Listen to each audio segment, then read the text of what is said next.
फूकत होइबा कि रोटिया बेलत होइबा और साथे जो रहता सैया हंसी खुशी बीतत दिन रात हो और खाना बनाई के तो के खियती और खैता तो बेनिया डोलती कि चूल्हा फूकत होबा कि रोटिया बेलत होइबा। हर लागतारू भौजी परेशान की भैया घरवा ना बड़े का हो ना बड़े का भौजी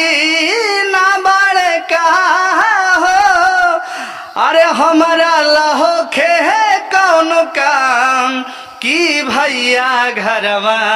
ना बड़े का